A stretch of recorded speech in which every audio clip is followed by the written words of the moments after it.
एक बार एक बड़े से हॉल में बहुत सारे लोग बैठे थे। वहां पर दुनिया का एक बहुत ही बड़ा स्पीकर आने वाला था और सब लोग उनकी बातें सुनने के लिए वहां पर आए थे। लगभग 10 मिनट के बाद वह स्पीकर स्टेज पर आ जाता है और वह बोलता है कि अगर आपने मेरी बात ठीक से सुन ली और समझ ली तो आपकी ज़िंदगी पूरी तरह से बदल जाएगी। उसके बाद वह अपनी जेब से एक बिल्कुल नया चमकता हुआ 500 रुपये का नोट निकालता है और उसको ऊपर करके सबसे पूछता है कि ये नोट आप में से किसको चाहिए। ये सुनते ही सब लोग अपने अपने हाथ ऊपर कर देते हैं। वह स्पीकर बोलता है कि ये नोट मैं आप में से किसी एक को दूंगा, लेकिन इसके लिए आपको थोड़ा वेट करना होगा। अब वह स्पीकर उस नोट को अपनी मुट्ठी में बंद कर लेता है और थोड़ी देर तक उसको मसलता है। अब उस नए नोट में सल पड़ जाते हैं और वह थोड़ा पुराना सा दिखने लगता है और वह एक किनारे से थोड़ा फट भी जाता है। इसके बाद वह फिर उस नोट को ऊपर करके पूछता है, अब ये 500 का नोट किसको चाहिए। इस बार भी सभी लोग अपने हाथ ऊपर कर देते हैं। तब स्पीकर ने उस नोट को जमीन पर गिरा दिया और उस नोट पर 3-4 बार पैर रख दिया। इससे नोट और भी पुराना हो गया और उस पर थोड़ी मिट्टी भी लग गई थी। फिर उन्होंने उस नोट को ऊपर किया और पूछा कि अब बताओ, अब इस नोट को आप में से कौन लेना चाहता है। और इस बार फिर सबके सबने अपने हाथ ऊपर कर दिए।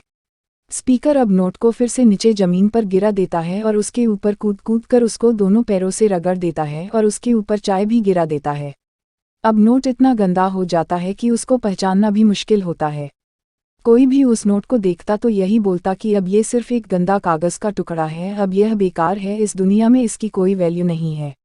स्पीकर ने एक बार फिर उस नोट को उठाया और ऊपर करके सबसे पूछा, अब इस नोट को कौन लेना चाहता है। और इस बार भी सबके सबने अपने हाथ ऊपर कर दिए।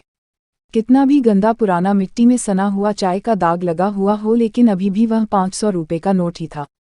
जिंदगी कई बार बड़े बड़े झटके देती है। आप एग्जाम में फेल हो जाते हो या जॉब के इंटरव्यू के बाद आपका सिलेक्शन नहीं होता। जब आपका बुरा समय चल रहा होता है और आप सिचुएशन का सामना कर रहे होते हो, उसके बाद आपको लगने लगता है कि आप सफलता के लायक ही नहीं है। आपको लगता है कि दूसरे लोग आपसे बेटर हैं और आप किसी काम के नहीं हो, आपकी कोई वैल्यू नहीं है।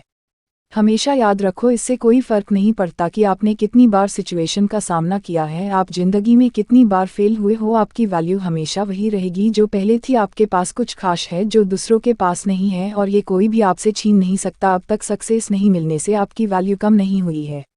आप अभी भी अपने बारे में कितना भी लो फील कर रहे हो, उससे कोई फ़र्क नहीं पड़ता। जो लोग आपको अच्छे से समझते हैं वो लोग आपके वैल्यू को उतना ही मानेंगे जितना पहले मानते थे। तो अपनी वैल्यू को समझो और कुछ बड़ा करके दिखाओ।